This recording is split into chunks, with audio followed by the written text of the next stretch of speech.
मी तर आता असं ठरवलं, भाजपकडून जर माझा घरचा उभारला तर त्याला घोडा लावणार, आणि विरोधात जर दुश्मन उभारला बटन दाबायच्या अगोदर त्याला 10 शिव्या दिन, पण बटन त्याला आणि त्याच्यात बी शेतकरी मेला तर जीसीपीनं उकरायचं आणि रोलरनं वरी दाबायचं, वरी निघून येऊन.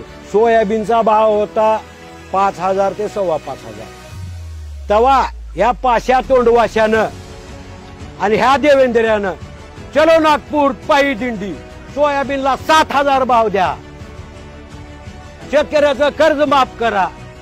आज सगळ्या वस्तूचे भाव दुप्पट ते तिप्पट झाले.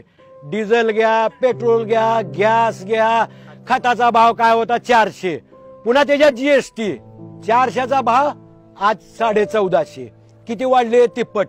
आणि मालाचा भाव 800 कमी, 4200 इकतोय, 4300 सोयाबीन. अरे ह्याच्यात माणसं काय, तुम्ही देव ज्याला म्हणता त्याला आणून उतरावा आणि जग म्हणा, त्याला बी आत्महत्याच करावं लागते. तसं शेतकऱ्याचा का 10 वर्षाचा भाव असतो का आज? ते बी तेवढी सुद्धा भाव नाही. आता त्या पंजाबहून 10 गायी आणल्या मी जरशे, तुम्हाला माहित आहे, त्याच्यात गेले 11 लाख रुपये. तेव्हा होता 36 ते 38 भाव, आज इकते 24 रुपये दूध. हा, खुराकीचा भाव 1800 रुपये 50 किलो, म्हणजे एका क्विंटलला किती झाले? 3600 रुपये. आणि दुधाचा भाव कमी. असल्या दुष्काळात एवढं ऊन आहे, चाऱ्याचे भाव गगनाला भिडलेत. ह्या परिस्थितीत तुम्ही दुधाचे भाव जर 10 रुपये 15 रुपये कमी केला, कोण जगणार आहे नीट इथं? आणि मला एक प्रश्न पडला, ज्या मोदीनं भोपाळमध्ये 2-4 लाख लोकांपुढे म्हणला की अजित पवारानं 70,000 कोटीचा घोटाळा केलाय.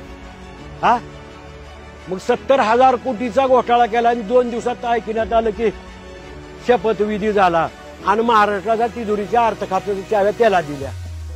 मग मला प्रश्न पडला, ही अन्न खात्यात की वाटाले मला, कारण अन्न खाणार तर एवढं लबाड बोलणार नाही. 100 कोटी पैसे लागले त्या केजरीवालच्या माग, कुठं सापडालं नाही. 1.5 वर्ष झालं ईडी छापे मारून 25 बेजार आहे, 1 रुपया सापडला नाही त्याला मधी. आणि 70 कोटीवाल्याला उपमुख्यमंत्रीपद. वारे देश, ह्याच्या पैसे लोक मेले का देशापाठी?